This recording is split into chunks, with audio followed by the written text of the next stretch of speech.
The Emperor's mercy comes in many forms, but in the trenches of his domain, it arrives most often through the barrel of a lasgun or the edge of a combat blade.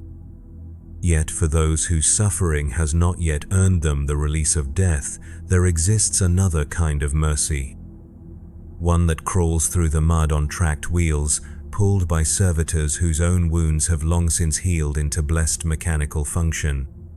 One that whispers hymns through vox grills while chainsaws sing their surgical prayers in the distance. This is the story of what becomes of the broken. In the 40 honest millennium, war is not merely the continuation of politics by other means. It is the fundamental state of existence, the baseline condition from which all other human endeavors must be measured. And in a galaxy where conflict burns eternal, where every world bleeds and every system screams, the wounded do not simply fade away into comfortable obscurity. They become another resource to be managed, another variable in the grand equations of survival that govern every aspect of imperial life. The Medicae stations of the Astra Militarum are not hospitals in any sense that ancient Terra might have recognized. They are processing centers, triage zones where human suffering is sorted and catalogued according to its utility to the war effort, where the question is never whether a man can be saved, but whether he should be. Where the difference between mercy and efficiency has been ground down to such fine powder that even the most experienced field surgeons cannot tell where one ends and the other begins.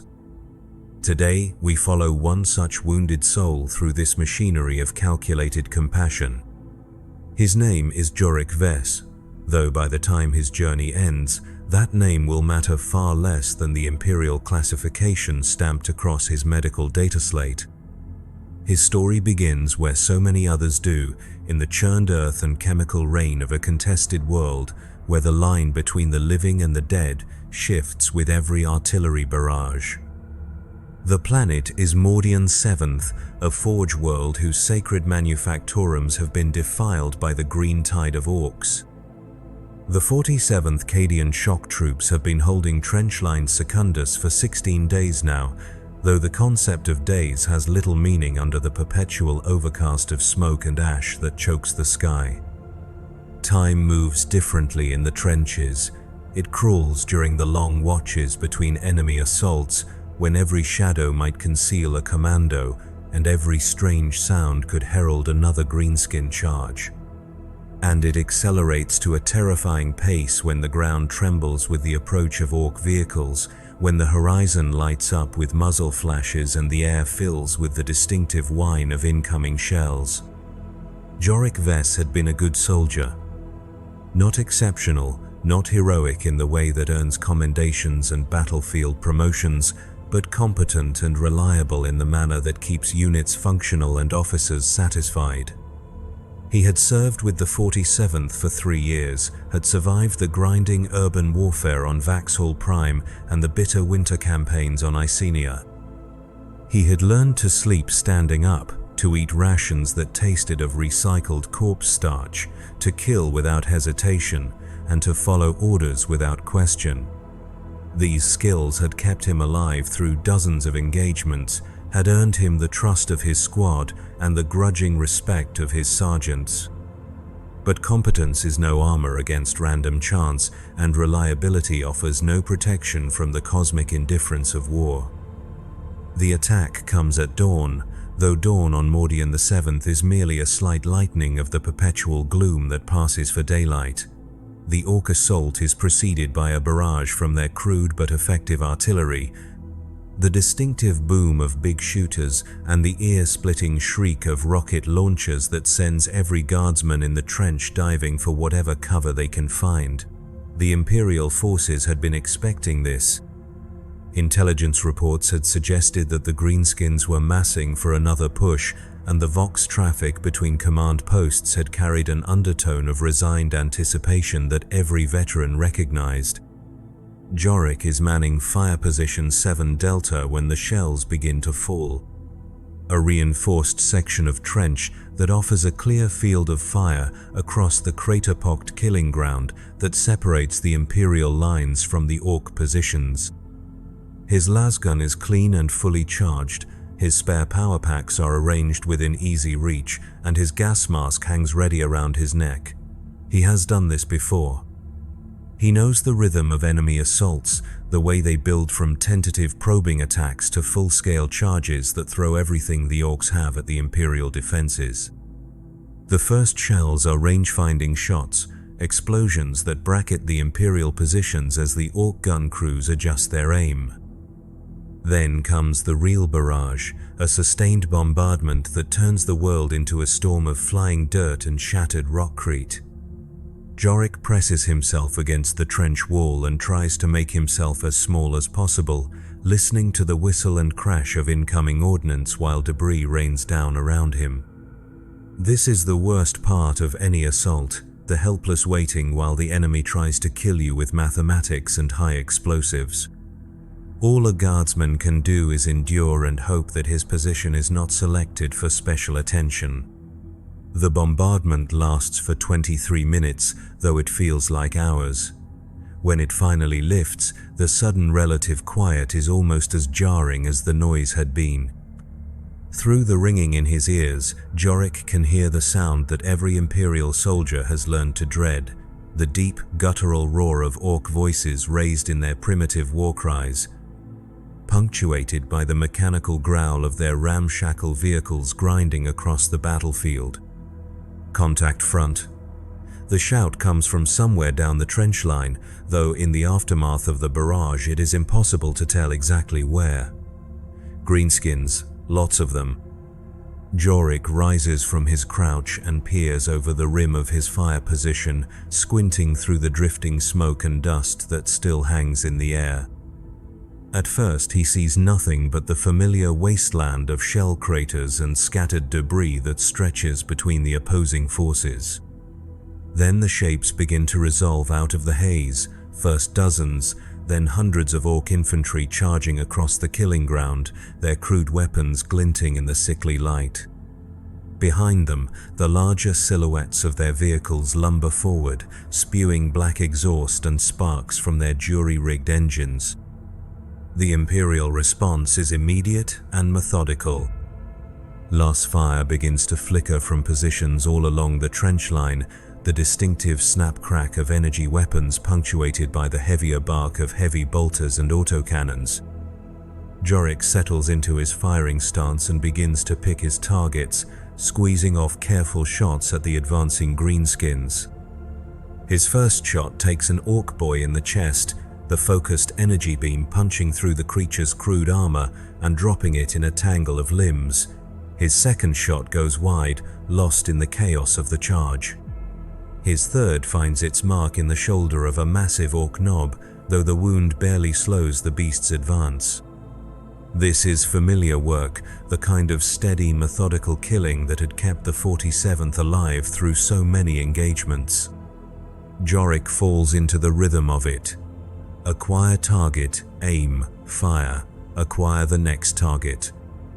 Around him, his fellow guardsmen are doing the same, their combined fire-cutting swathes through the orc charge. The greenskins are taking horrific casualties, but they keep coming anyway, driven by their species' genetic love of violence and their complete inability to comprehend the concept of a tactical withdrawal. The orc vehicles are the real problem. The infantry charge is meant to pin the Imperial forces in their positions, while the crude but effective tanks and battle wagons close the distance. Jorik can see them now, a motley collection of scrap metal and spite that somehow manages to function despite looking like it should collapse under its own weight. The lead vehicle is a ramshackle construction that might once have been a rhino transport, though it has been so extensively modified with extra armor plating, weapon mounts, and inexplicable decorative elements that its original function is barely recognizable.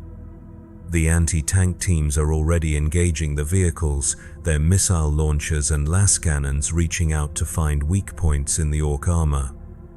The lead vehicle staggers under multiple hits, smoke pouring from its engine compartment, but it keeps grinding forward. Its main gun, a massive cannon that appears to have been welded directly to the chassis, swings toward the Imperial lines and fires. Jorik never sees the shell that changes everything. One moment he is lining up another shot at an advancing orc boy, and the next the world explodes around him in a cascade of light and sound and flying debris. The shell hits the trench wall 3 meters to his left, and while the reinforced rockcrete absorbs most of the blast, the shock wave is enough to fling him backward into the opposite wall of the trench.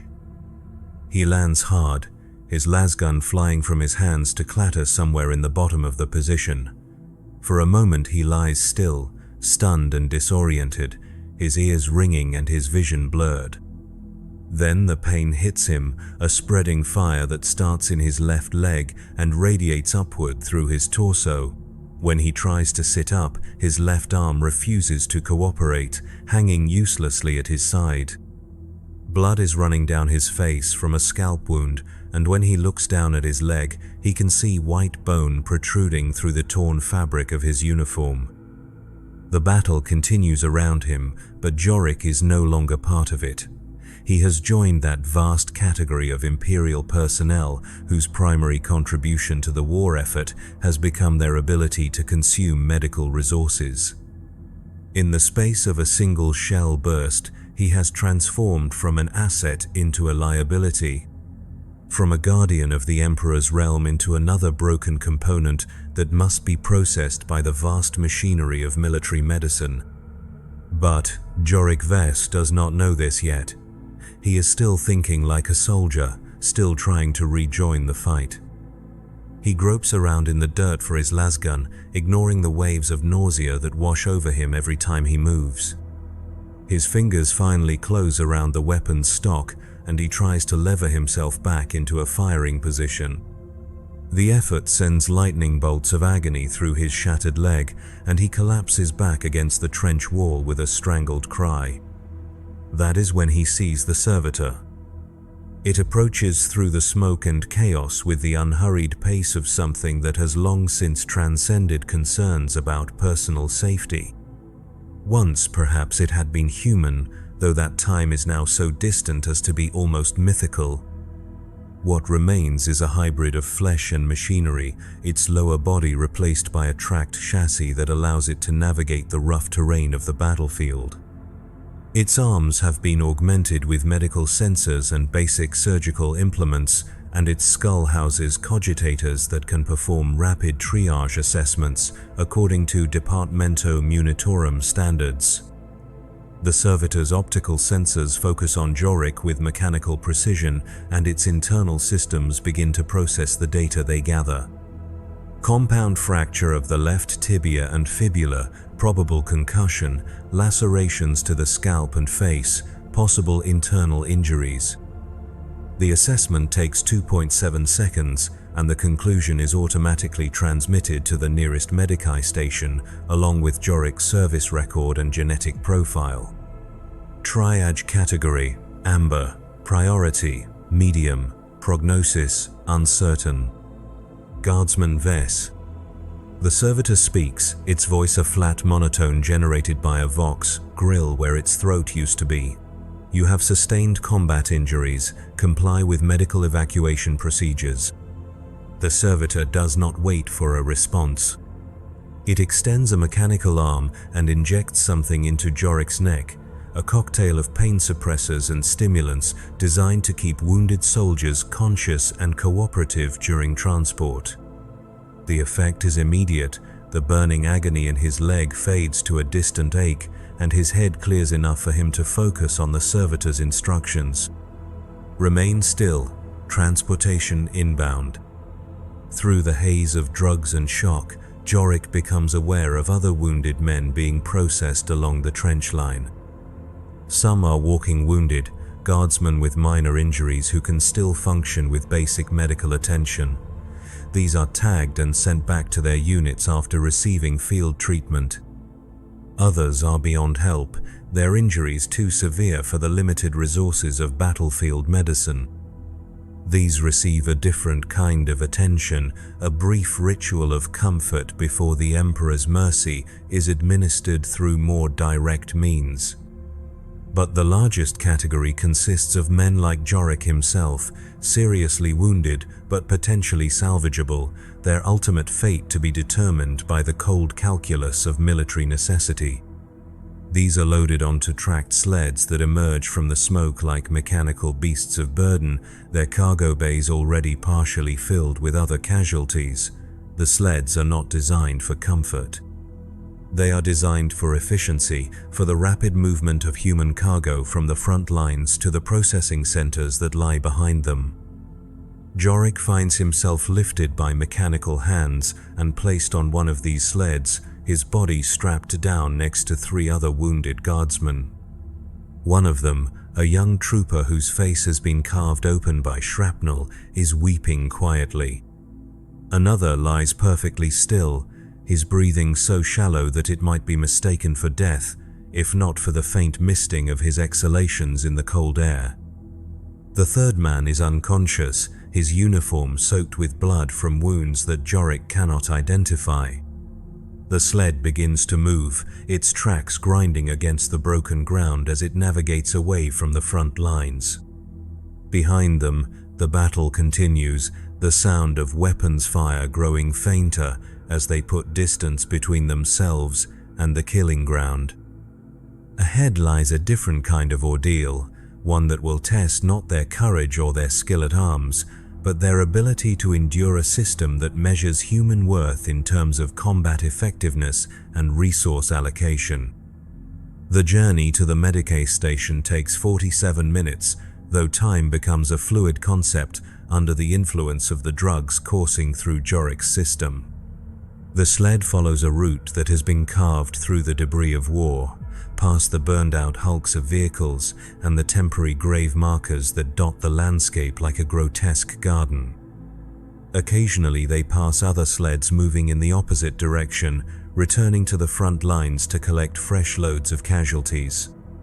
The Emperor's mercy takes many forms, but in the realm of military medicine, it most often manifests as efficiency.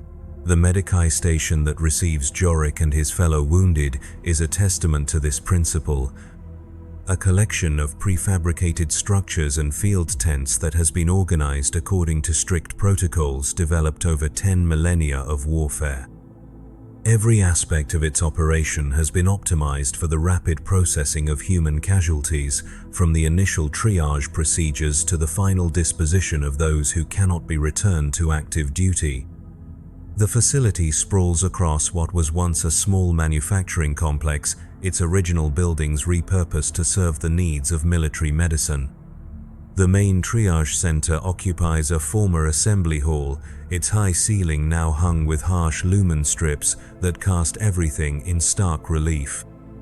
Rows of examination tables stretch across the floor, each one equipped with basic diagnostic equipment and staffed by medical personnel whose efficiency has been honed by months of constant practice.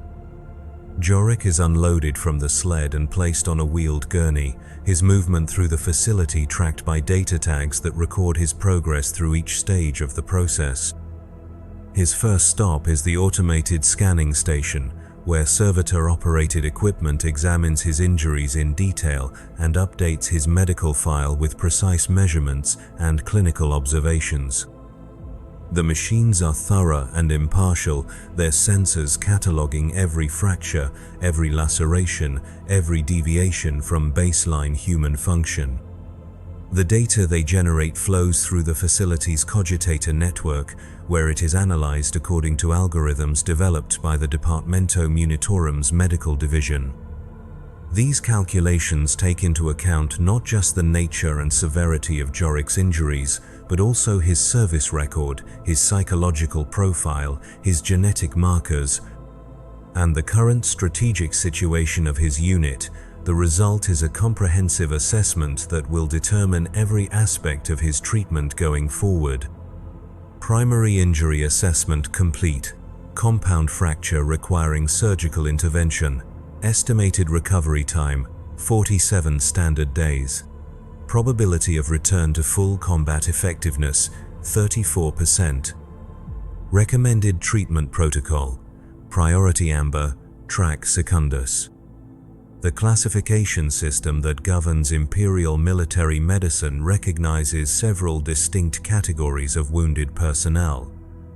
Track Primus is reserved for those with minor injuries who can be rapidly returned to their units with minimal treatment.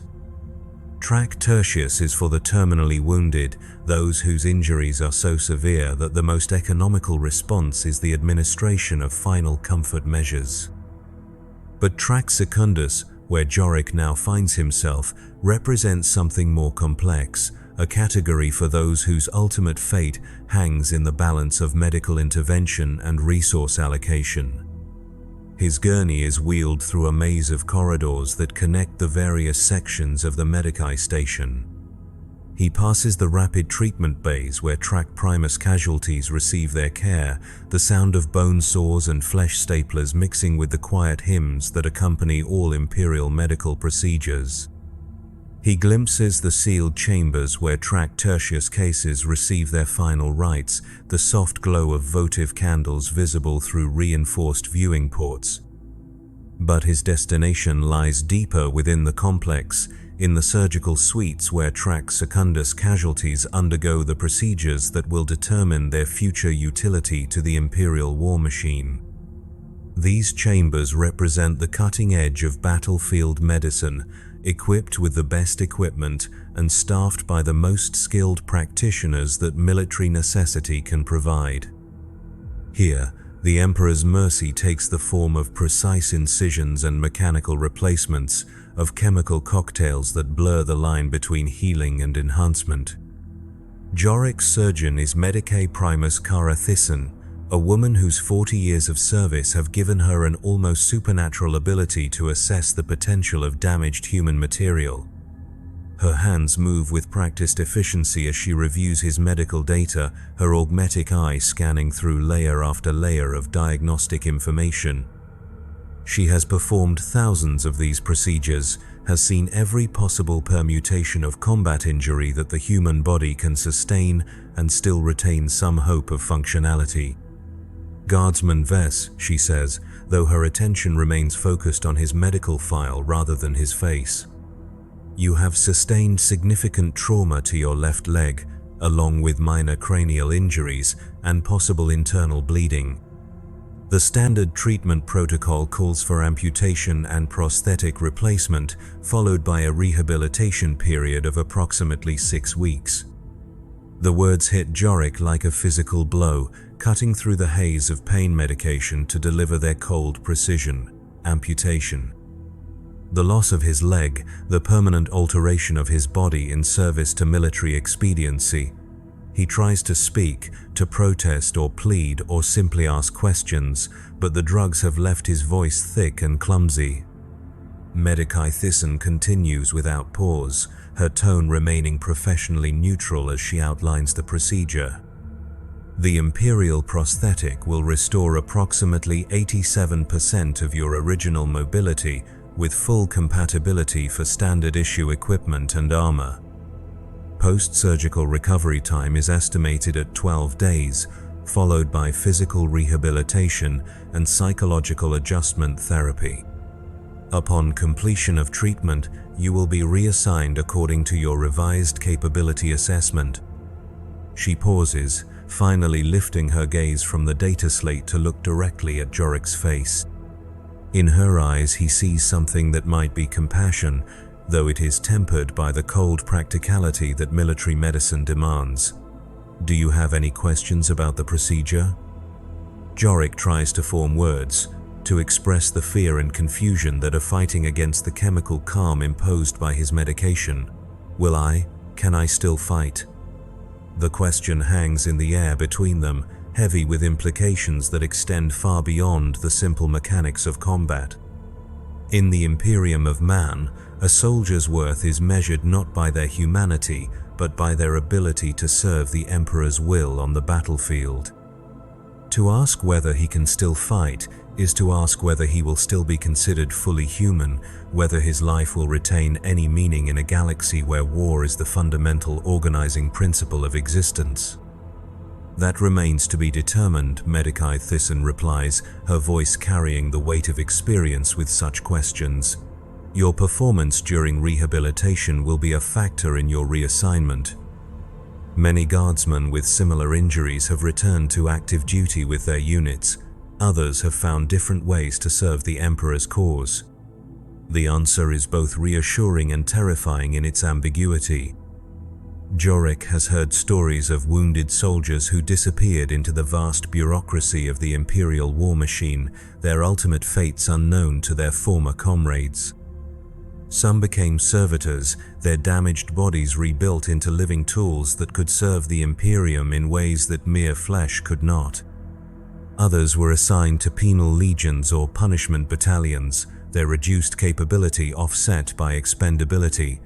Still, others simply vanished, their names struck from unit rosters with no explanation offered or sought. But there is also hope, thin as it might be.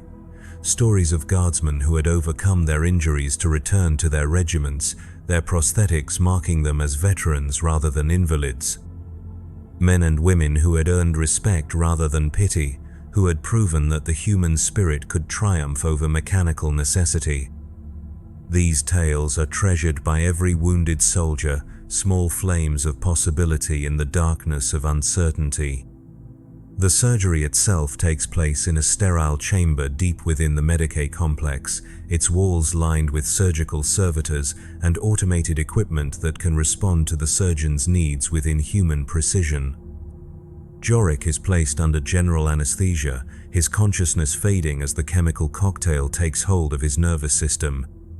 His last coherent thought is a prayer to the Emperor, a desperate plea for strength and guidance in the trials that lie ahead. Medikai Thyssen works with the methodical precision that has kept her alive and functional through 4 decades of military medicine. The damaged leg is removed just below the knee, the bone and tissue severed with tools that have been blessed by the Adeptus Mechanicus and sanctified with the proper rituals. The imperial prosthetic that replaces it is a marvel of practical engineering, a fusion of biological compatibility and mechanical durability that represents 10,000 years of accumulated knowledge about the augmentation of human capability. But the surgery is only the beginning of Jorik's transformation. As he lies unconscious on the operating table, his body is subjected to a series of additional procedures designed to optimize his recovery and enhance his future utility. Chemical therapy to accelerate bone growth and tissue regeneration, neural interface implants to ensure seamless integration with his prosthetic. Psychological conditioning delivered through subliminal audio tracks that will shape his adaptation to his new circumstances. When Jorik awakens 18 hours later, he is no longer quite the same person who had been carried into the Medicae station. The changes are subtle but profound, alterations to his body chemistry and neural patterns that will influence everything from his pain tolerance to his emotional responses. The man who had charged across the killing grounds of Mordian VII is gone, replaced by something that is still recognizably human but optimized for a different kind of service to the Emperor's cause. The recovery ward where Jorik begins his rehabilitation is a testament to the efficiency of imperial medical doctrine. Rows of beds stretch across a cavernous space that was once a factory floor, each one occupied by a guardsman in various stages of recovery from combat injuries. The air hums with the sound of life support equipment and rehabilitation machinery, punctuated by the quiet conversations of patients and the measured footsteps of medical staff. Some of the wounded are recovering from injuries similar to Jorik's own, amputees learning to walk again on mechanical legs, burn victims whose skin has been replaced with synthetic alternatives, soldiers whose damaged organs have been supplemented with artificial equivalents. Others bear the marks of more exotic wounds, the kinds of injuries that can only be inflicted by the alien weapons and supernatural forces that threaten the Imperium. These men and women require specialized treatment, their bodies altered in ways that push the boundaries of human physiology. But all of them share a common experience, the gradual realization that they are being evaluated not just as patients, but as potential resources for future deployment. Every aspect of their recovery is monitored and recorded, from their pain tolerance to their psychological adjustment to their ability to master the operation of their new augmentations. The data flows continuously to assessment cogitators that calculate their revised capability ratings and consider potential reassignment options. Jorik's first attempts to walk with his prosthetic leg are clumsy and painful, despite the advanced design of the Imperial technology. The mechanical limb responds to neural commands transmitted through the interface implants, but the translation from thought to motion requires practice and concentration. Simple tasks that he had performed without conscious effort for his entire adult life now require careful planning and deliberate execution. The rehabilitation specialists who guide his recovery are a mixture of human staff and servitor units. Their approach is calibrated to produce optimal results within the constraints of time and resource allocation. The humans provide encouragement and tactical advice, drawing on their own experience with similar cases to offer practical guidance. The servitors deliver precise measurements and objective assessments, their sensors tracking every aspect of his progress with mechanical impartiality. Range of motion within acceptable parameters. One of the servitor units reports during a typical rehabilitation session. Gait efficiency at 70, 3% of baseline human standard. Recommended continuation of current therapy protocol. The numbers are encouraging, but they cannot capture the psychological challenge of adapting to his new circumstances. Jorik finds himself caught between grief for what he has lost and determination to prove his continued worth to the Imperial cause. The prosthetic leg functions adequately, but it will never feel like a natural part of his body. Every step reminds him of his transformation, of the boundary he has crossed between the whole and the rebuilt. Yet, as the days pass, he begins to discover unexpected advantages to his augmentation. The prosthetic leg is stronger than his original limb, capable of absorbing impacts that would shatter natural bone. Its mechanical systems are immune to fatigue and unaffected by pain, allowing him to continue functioning under conditions that would cripple an unaugmented soldier. Most importantly, its presence marks him as a veteran, a survivor who has paid the price of service and emerged with something to show for his sacrifice. The other patients in the recovery ward become a source of both inspiration and caution. Some adapt to their new circumstances with remarkable resilience, embracing their augmentations as symbols of honor rather than disability. These men and women speak confidently of returning to their units, of proving that they remain valuable assets in the Emperor's armies. Their example provides hope for those still struggling with their own adjustments. But others serve as warnings of what can go wrong during the rehabilitation process.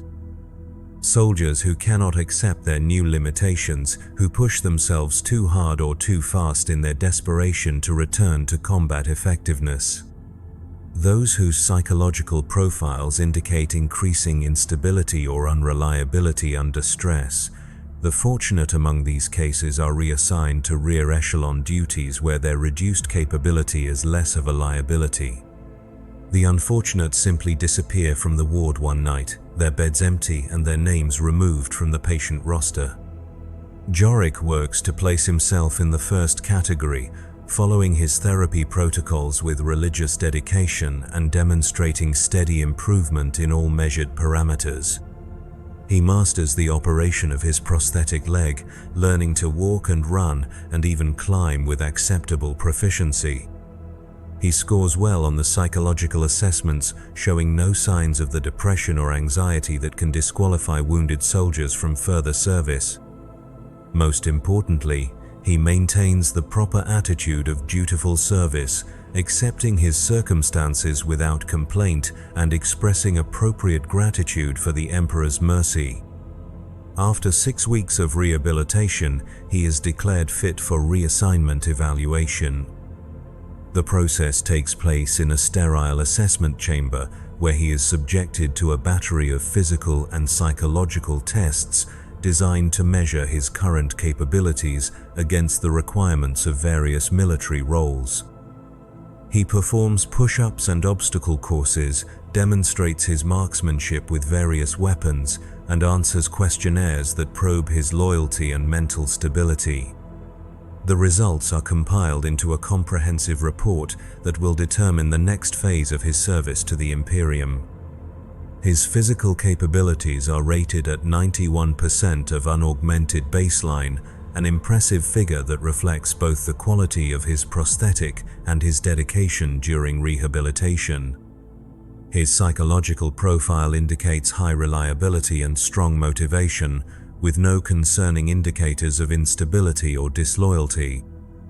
His service record prior to injury shows consistent competence and appropriate conduct under stress. The final assessment arrives in the form of reassignment orders delivered by a servitor whose vocal systems have been programmed to convey official military communications. Guardsman Jorik Vess, serial number 4470, 1, Delta 9982. By order of the Departamento Munitorum, you are hereby reassigned to the 12th Mordian Veteran Company, pending transport to Staging Area Taurus 7. Report to Transport Allocation Office at 800 hours, standard. The 12th Mordian Veteran Company. Jorik has heard of such units, elite formations composed entirely of soldiers who have been wounded in combat and subsequently rebuilt for continued service.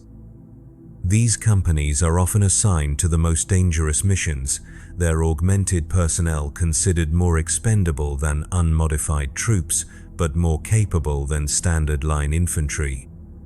It is both an honor and a death sentence, a recognition of his proven combat effectiveness, and an acknowledgement that his life has become measured in different terms than those applied to whole men. He reports to the Transport Allocation Office as ordered, joining a queue of other reassigned personnel waiting for their movement orders. Some are clearly destined for the same veteran companies, their visible augmentations marking them as members of the Brotherhood of the Rebuilt. Others appear unmarked by injury, their reassignments the result of administrative decisions rather than medical necessity.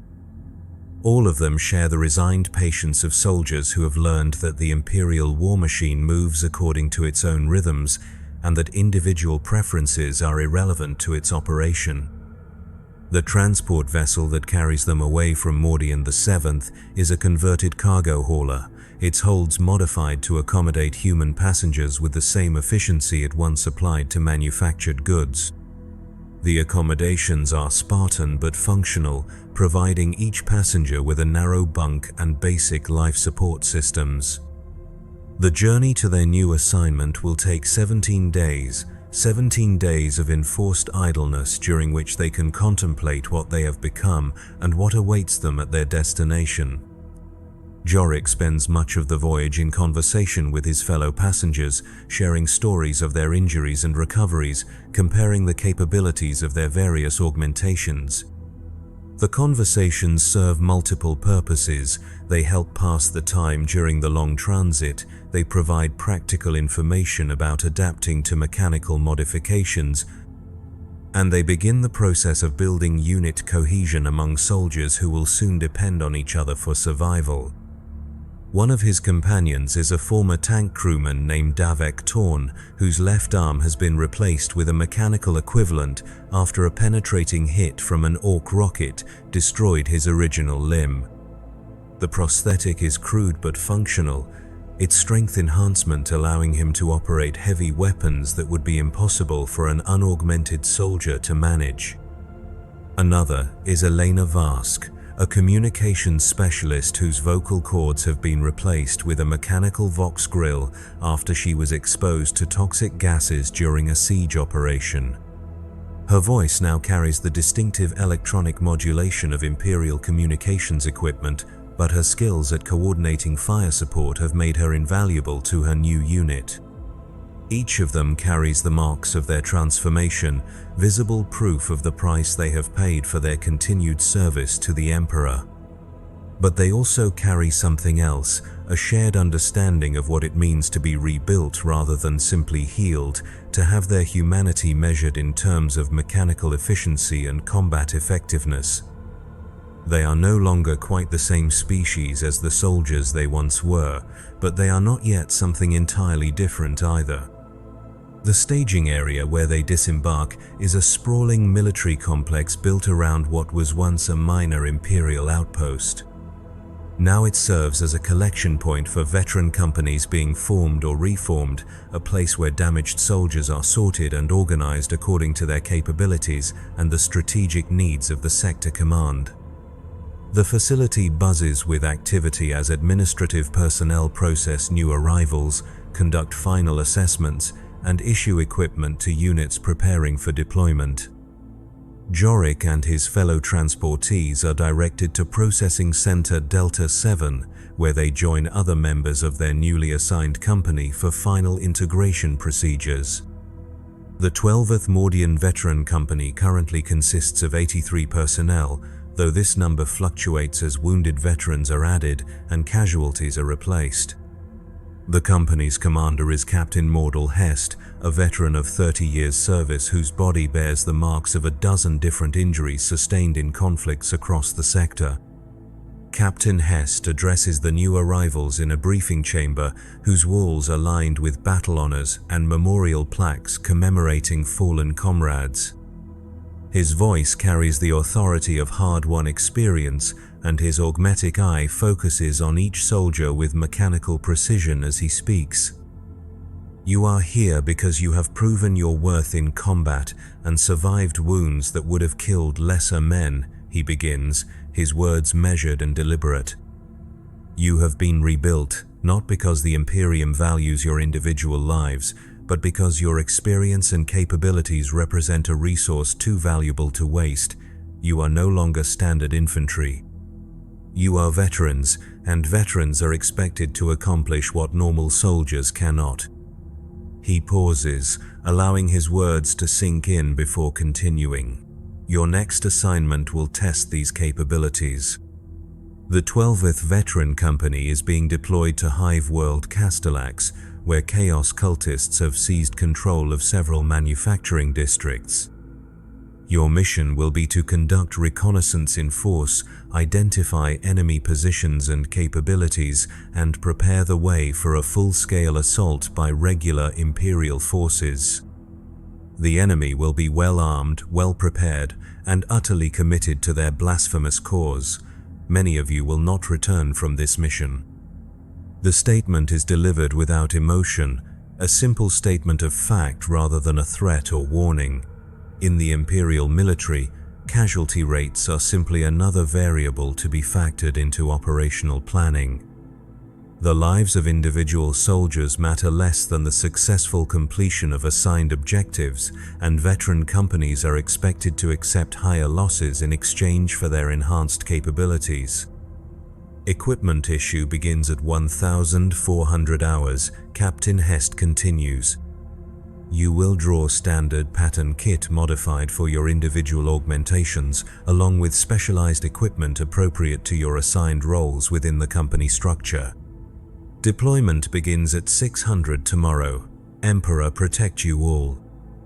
The equipment issue process reveals the extent to which the Imperial war machine has adapted to the needs of augmented personnel. Standard las rifles have been modified with targeting systems that interface directly with augmetic eyes, allowing for improved accuracy and faster target acquisition. Armor has been reinforced at stress points where mechanical limbs connect to organic tissue, preventing the kinds of catastrophic failures that can occur when prosthetics are subjected to combat loads.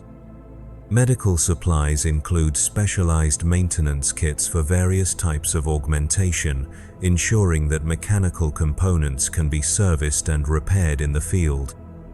Jorek receives equipment appropriate to his role as a standard rifleman, though his kit has been modified to account for his prosthetic leg. His boots are specially fitted to interface with the mechanical limb, providing better stability and reducing the risk of system failures during extended operations. His armor includes additional protection for the vulnerable connection points where flesh meets machine, and his personal weapon has been configured to take advantage of the enhanced stability provided by his mechanical lower leg. As he examines his new equipment, Jorek reflects on how far he has traveled from the naive guardsman who had first enlisted in the service of the Emperor. The young man who had joined the 47th Cadian shock troops had believed in simple concepts like courage and duty, honor and sacrifice. He had imagined war as a contest between clearly defined sides, where victory went to the brave and the righteous. That man had died somewhere between the trenches of Mordian VII and the operating table of the Medicae station, replaced by something that understood the true nature of imperial service. The transport to Castellax is a different kind of vessel than the cargo hauler that had carried him from the hospital world. This is a dedicated troop transport, its holds configured for rapid deployment of military units into hostile environments. The 12th Veteran Company shares the space with 2 companies of regular infantry and a support detachment, but the augmented soldiers keep largely to themselves. There is an invisible barrier between the rebuilt and the whole, a recognition that they no longer belong to quite the same species as their unmodified comrades. During the 3-day journey, Jorek has time to study the mission briefings and intelligence reports that detail their operational environment. Hive World Castellax is a monument to imperial industrial capacity, its towering spires housing billions of workers who toil in the service of the Emperor's war machine. But something has gone wrong in the lower levels of Hive Tertius, where chaos cultists have been spreading their corruption among the factory workers and menial laborers who form the foundation of the Hive's economy. The reports speak of work stoppages and acts of sabotage, of strange symbols appearing on factory walls and workers disappearing during shift changes. Imperial authorities had initially treated these incidents as routine labor unrest, the kind of periodic disturbances that plague all Hive worlds as social pressures build beyond sustainable levels. But the situation has escalated beyond the capability of local security forces to contain, requiring military intervention to restore proper order. What the briefings do not explain is why a veteran company is needed for what appears to be a straightforward counterinsurgency operation. Standard imperial doctrine calls for the deployment of regular infantry, supported by local Arbeitsforces in such situations. The fact that augmented personnel are being committed suggests that the intelligence reports may not be telling the complete story, that there are aspects of the situation on Castellax that require capabilities beyond those possessed by normal soldiers. Jorek shares these concerns with his squad mates during their final equipment checks before deployment.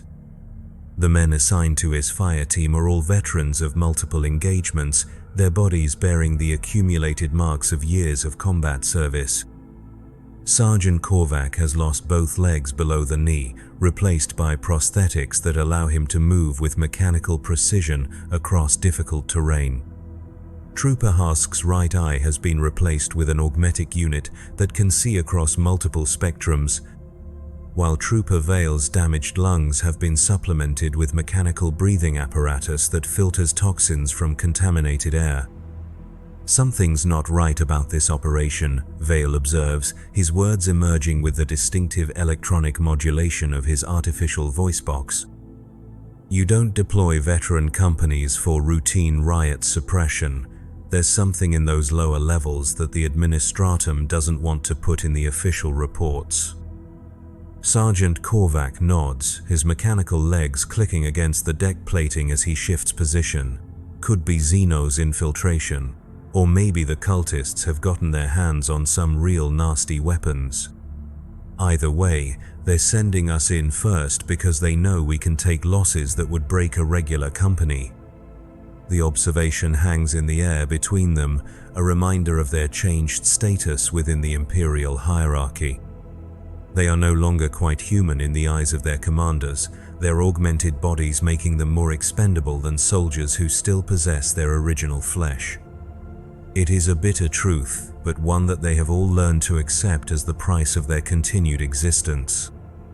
The deployment itself takes place under cover of darkness, the veteran company dropping via grav chute into the industrial sectors of Hive Tertius, while orbital surveillance tracks their descent.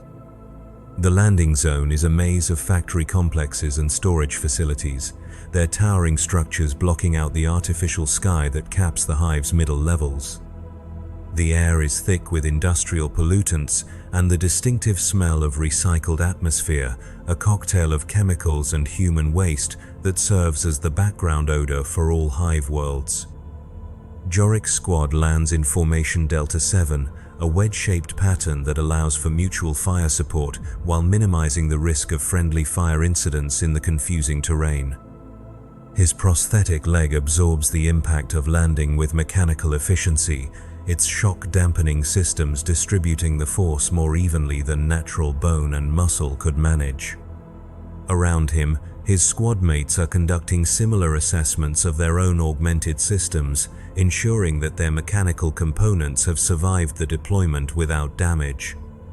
The first sign that something is seriously wrong comes from Squad Echo, operating 2 kilometers to the east of Jorik's position.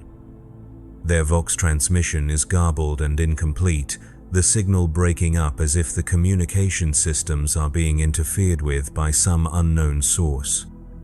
What does come through is disturbing, reports of workers moving in coordinated groups despite the supposed breakdown of local authority, of industrial machinery operating without human supervision, of strange sounds echoing through the ventilation systems that carry air throughout the Hive level.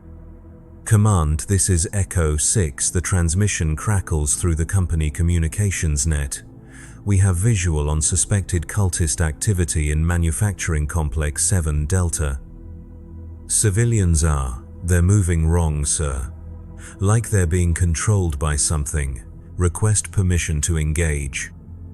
Captain Hest's response is immediate and decisive. Echo 6, maintain observation. Do not engage unless directly threatened. All squads, advance to phase line Alpha and report contact. But Squad Echo never makes it to phase line Alpha. Their Vox signals fade into static 23 minutes after their last transmission, leaving no indication of what has happened to the 8 augmented veterans who comprised the unit. Search and rescue protocols call for immediate investigation of such communication failures, but Captain Hest orders the remaining squads to continue their advance toward the primary objective. In veteran companies, individual units are considered expendable resources, their loss regrettable but not sufficient to alter operational plans.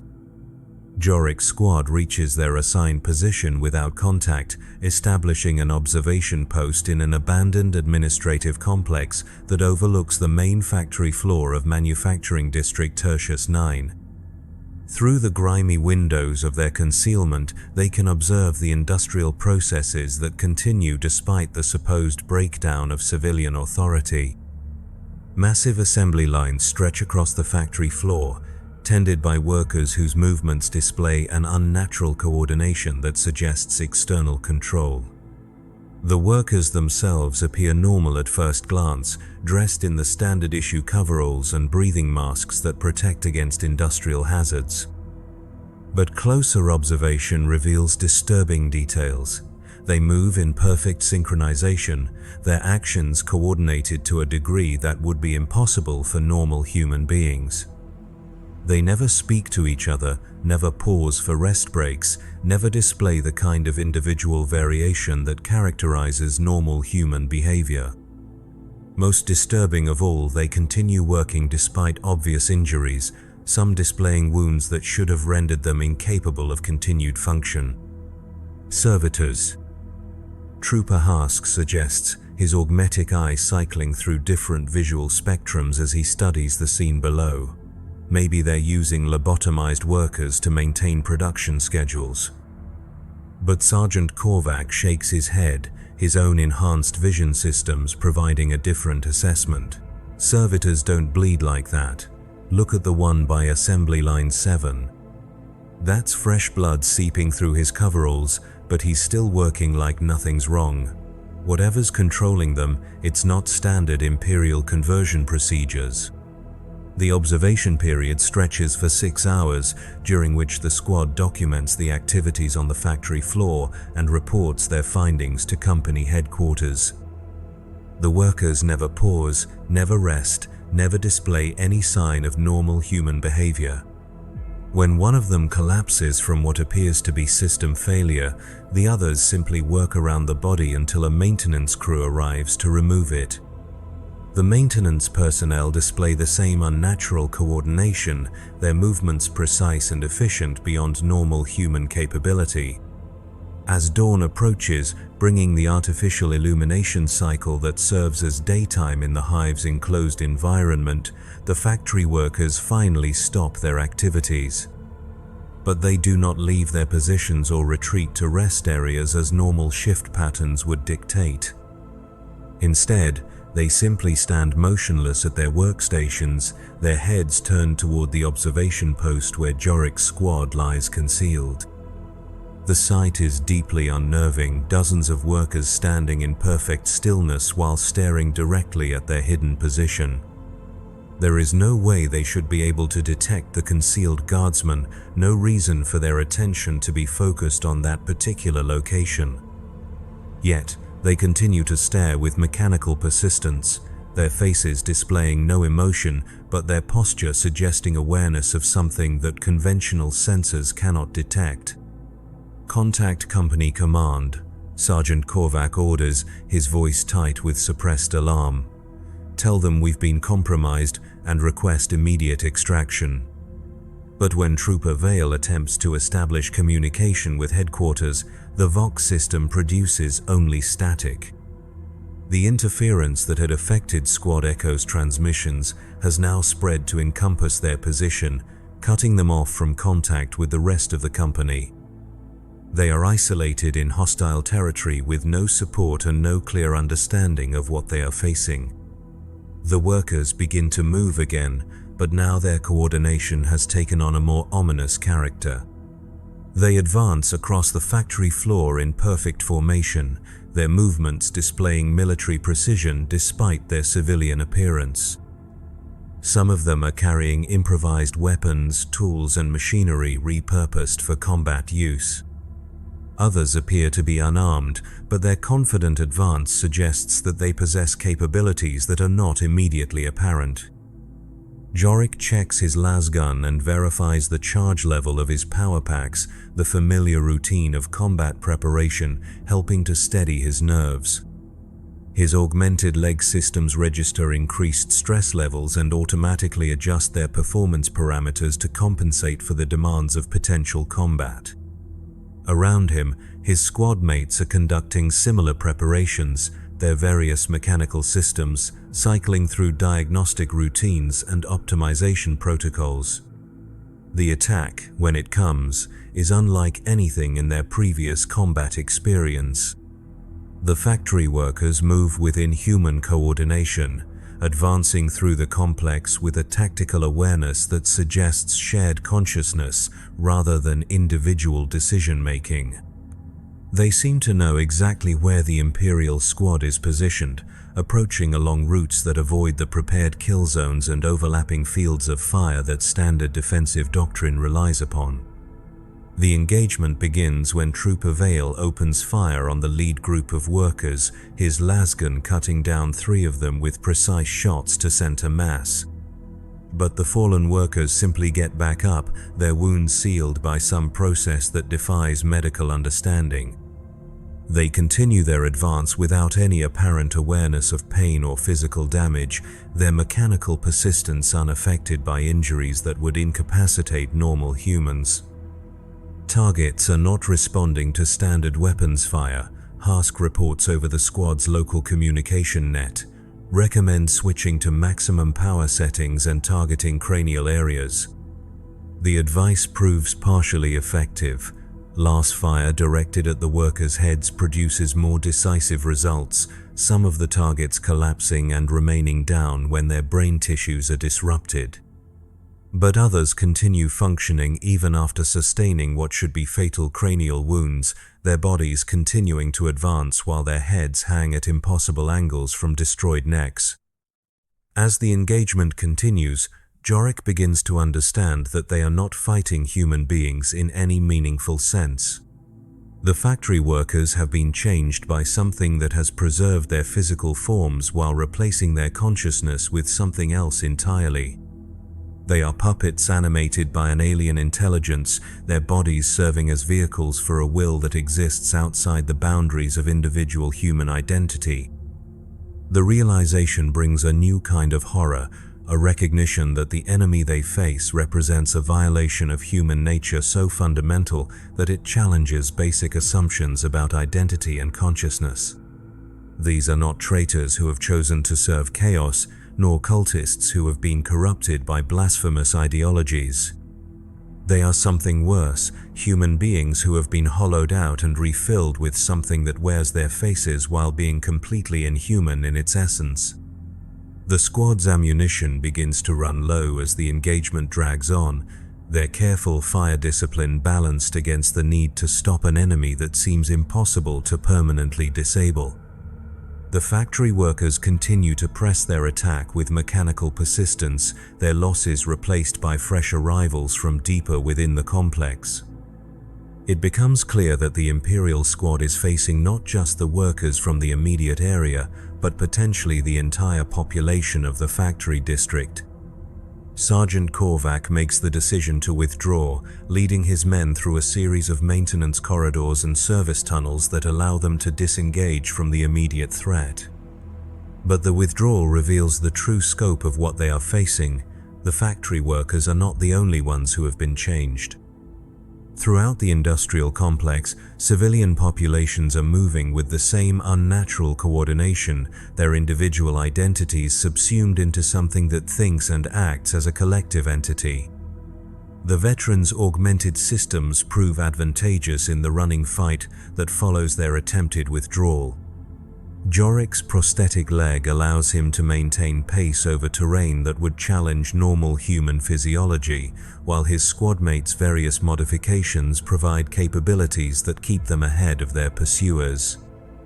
But it becomes increasingly clear that they are not escaping so much as being herded, driven along routes that serve the enemy's purposes rather than their own tactical needs. They eventually take refuge in an abandoned shrine complex, a small religious facility that had served the spiritual needs of the factory workers before whatever transformation had overtaken them. The sacred space shows signs of recent violence, its altars overturned and its devotional murals defaced with symbols that hurt the eyes to look upon. But the sanctified ground seems to provide some protection from their pursuers, the transformed workers approaching the shrine's perimeter but refusing to enter the consecrated space. In the relative safety of the shrine, the squad attempts to re-establish communication with their parent unit and assess their tactical situation. But their Vox equipment continues to produce only static, the interference now so complete that even emergency channels cannot penetrate the electronic fog that surrounds them. They are effectively cut off from the outside world, trapped in hostile territory with no support and no prospect of extraction. As they wait in the shrine's main chamber, surrounded by broken icons of the Emperor and defaced prayers for protection, the transformed factory workers begin to gather outside. They do not attempt to breach the consecrated perimeter, but their presence is a constant reminder of the trap that has closed around the Imperial squad. They stand in perfect stillness, their faces turned toward the shrine with the same mechanical attention they had displayed in the factory complex. Hours pass, and the crowd of transformed humans continues to grow. Workers arrive from throughout the industrial district, their movements coordinated by whatever intelligence has claimed them as its instruments. They arrange themselves in precise formations around the shrine, creating patterns that suggest some kind of ritual purpose rather than simple tactical deployment. The sight is deeply unsettling, hundreds of human forms organized according to geometries that seem to follow no earthly logic. Trooper Vale, whose augmented respiratory system allows him to function in the contaminated atmosphere of the hive, volunteers to scout the perimeter and assess potential escape routes. But when he returns from his reconnaissance, his report offers little hope. The transformed workers have established a complete cordon around the shrine, their positions carefully coordinated to eliminate any possibility of undetected movement. More disturbing still, their numbers continue to grow as more factory workers arrive from distant sections of the industrial complex.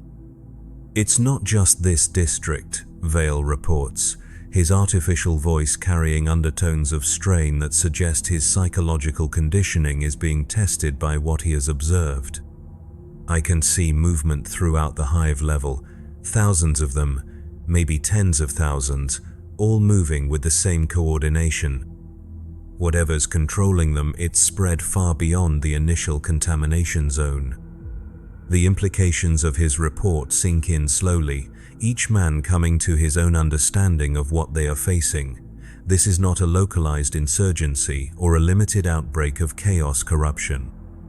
This is something that has claimed an entire population, transforming millions of imperial citizens into instruments of an alien will. The scale of the contamination suggests that conventional military responses will be inadequate, that the situation on Castellax may require the kind of drastic measures that are applied only when a world is considered beyond salvation. Sergeant Korvac attempts to raise company headquarters one more time, adjusting his Vox equipment to broadcast on emergency frequencies that should penetrate even heavy electronic interference.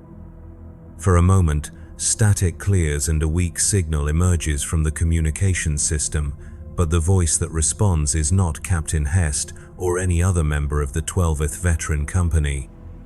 It is something else entirely, a chorus of voices speaking in perfect unison, their words carrying harmonics that no human throat could produce. "Welcome, servants of the corpse god." The collective voice speaks through the Vox grill, each word precisely articulated despite the electronic distortion of the transmission. "You have served your purpose well. Your presence here was anticipated, your actions calculated into the greater design. Soon you will understand the futility of your resistance, the inevitable nature of your transformation." The transmission cuts off, leaving the squad in silence, broken only by the hum of their equipment and the distant sounds of industrial machinery that continues to operate despite the absence of human supervision. The message's implications are clear. They have not stumbled into an unexpected situation, but have been deliberately maneuvered into position by an intelligence that understands imperial military doctrine well enough to predict and manipulate their responses. Outside the shrine, the transformed workers begin to move again, but now their formations take on new significance. They are not simply surrounding the building, but arranging themselves according to patterns that suggest ritual purpose rather than military necessity. The geometries they create are painful to observe directly, their angles and proportions somehow wrong in ways that the human eye struggles to process. Looking at them for too long produces headaches and disorientation, as if the patterns themselves are designed to interfere with normal human perception. Trooper Hask, whose augmetic eye can analyze visual input according to multiple spectrums and filtering protocols, attempts to study the formations more closely. But even his mechanical vision systems struggle with the alien geometries.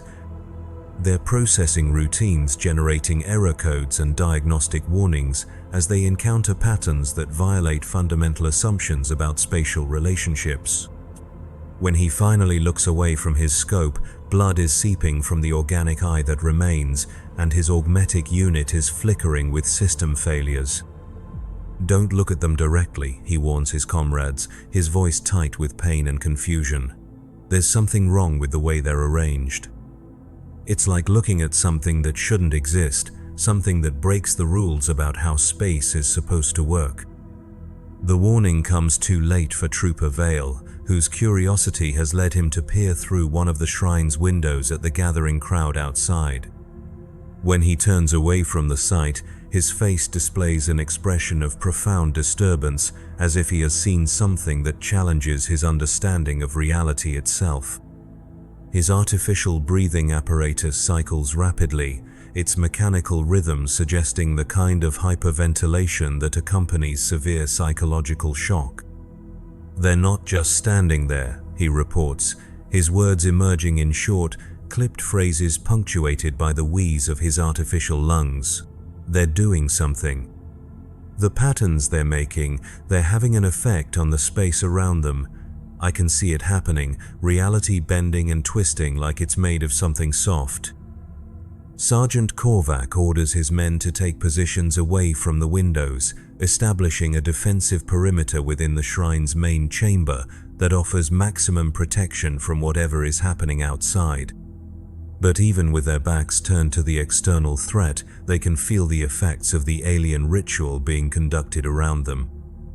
The air itself seems to thicken, taking on a quality that makes breathing difficult despite the functionality of their augmented respiratory systems. Gravity appears to fluctuate, sometimes pressing them against the floor with increased weight, other times leaving them feeling as if they might fall upward into the ceiling. The shrine's sacred architecture begins to respond to these changes, its consecrated stones groaning under stresses that have nothing to do with physical forces. Cracks appear in walls that had stood for centuries, and the devotional murals begin to shift and blur as if their painted surfaces are becoming liquid. Most disturbing of all, the icons of the Emperor start to change, their familiar features twisting into expressions of pain and confusion that mirror the psychological state of the trapped guardsman. Time itself becomes unreliable within the shrine's walls. Chronometers provide conflicting readings, some advancing normally while others run backward or simply stop entirely. The veterans' augmented systems, designed to provide precise measurements and reliable data, begin generating impossible readings that violate basic physical laws. Distance measurements fluctuate without explanation, their mechanical limbs reporting different lengths from moment to moment. Visual systems struggle to focus on objects that appear to exist in multiple locations simultaneously. Through all of this, the transformed workers maintain their vigil outside the shrine, their bodies serving as focal points for whatever force is warping the fabric of reality around them.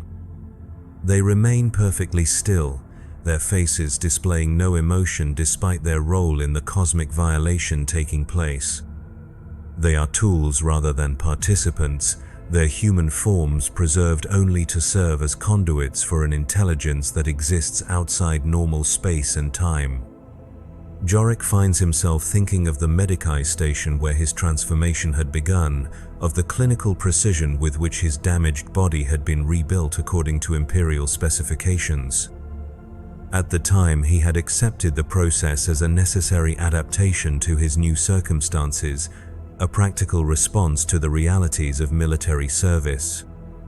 But now he wonders if there had been another purpose to his augmentation, if the mechanical components integrated into his body might serve functions beyond simple replacement of damaged tissue. The thought becomes more disturbing as he observes the effects of the alien influence on his squad mates' augmented systems.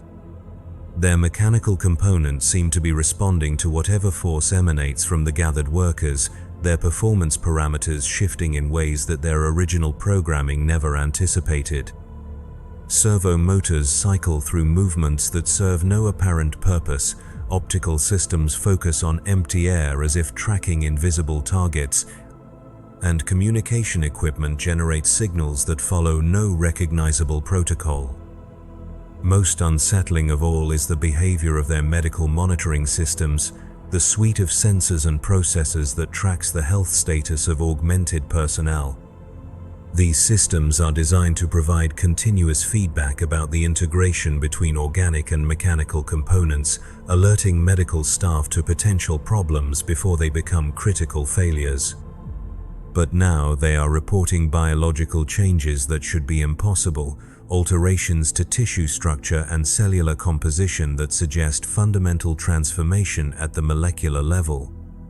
Sergeant Korvac's leg servos begin to move without conscious direction from their operator, performing a slow, rhythmic march that matches no Imperial drill manual.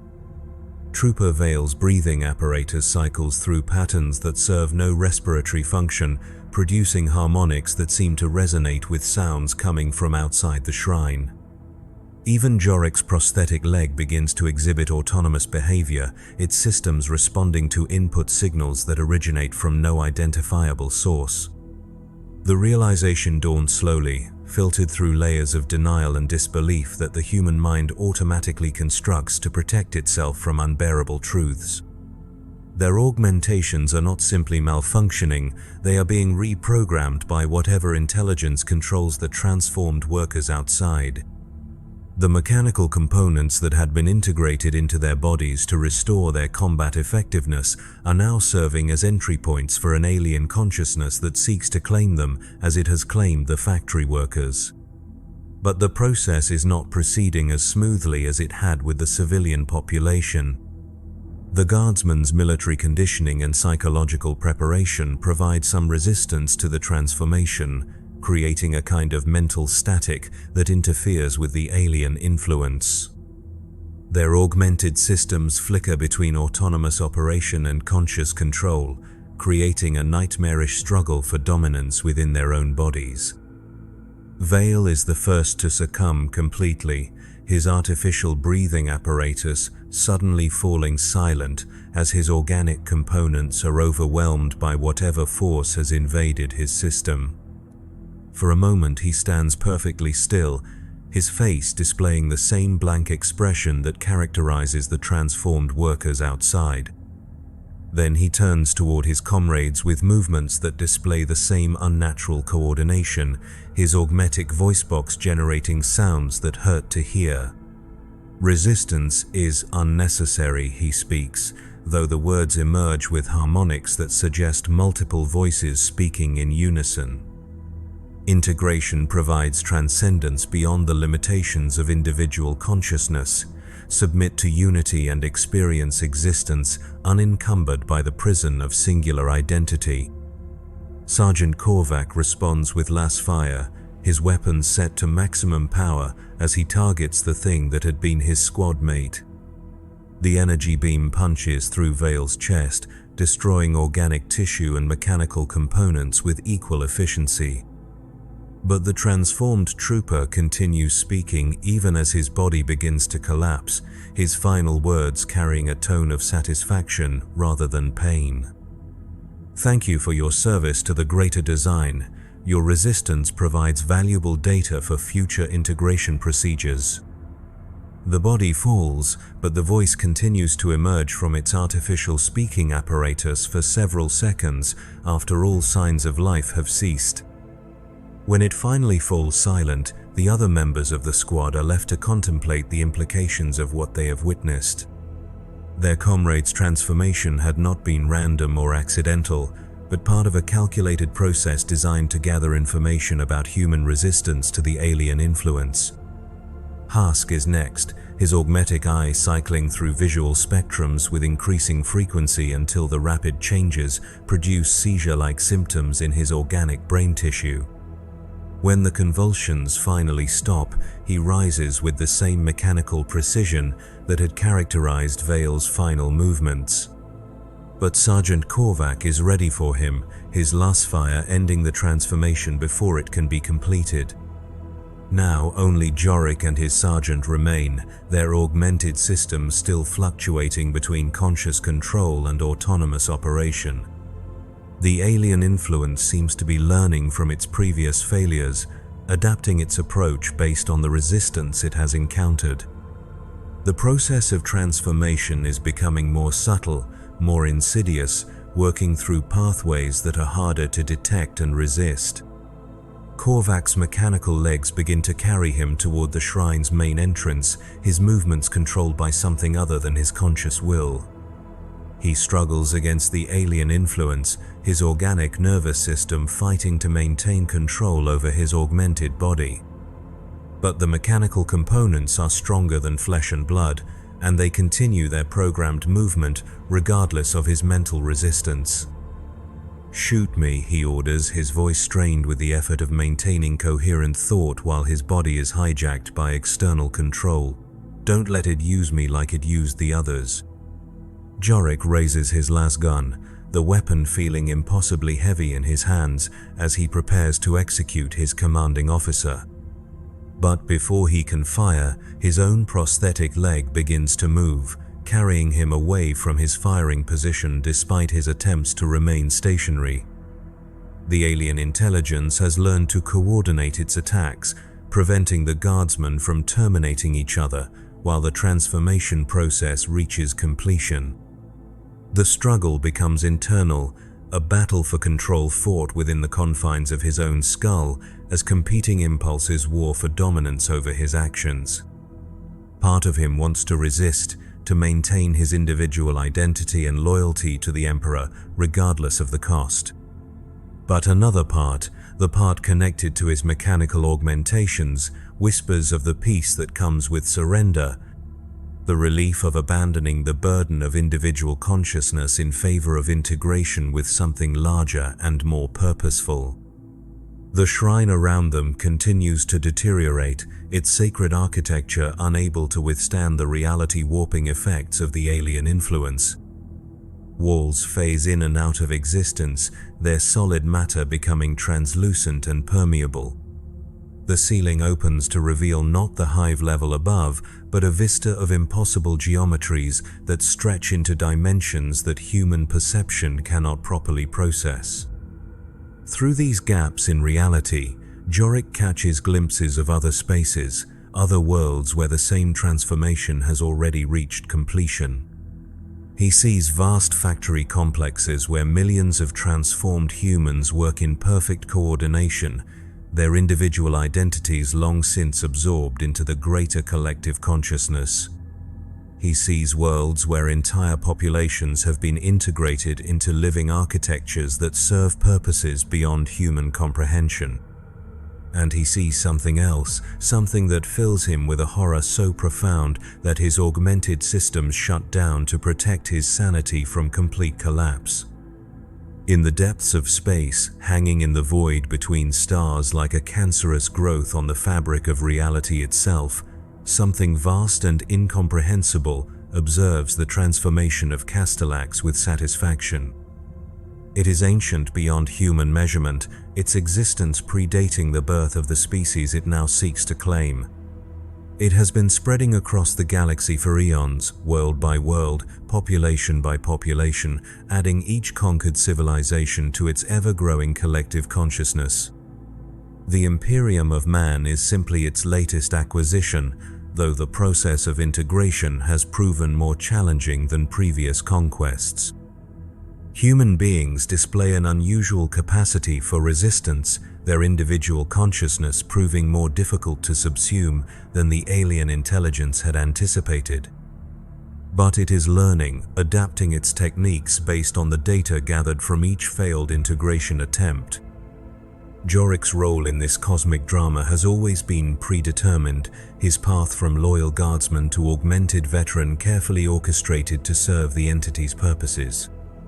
His injuries on Mordian VII had not been the result of random chance, but of calculated intervention designed to place him in position for the transformation that now claims him.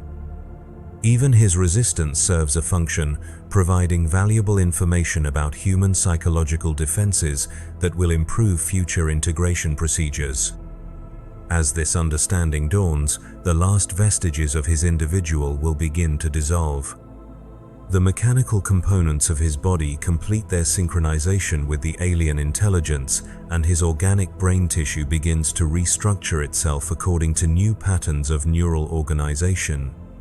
The process is not painful exactly, but it involves a fundamental alteration of what it means to be human that is more profound than mere physical death.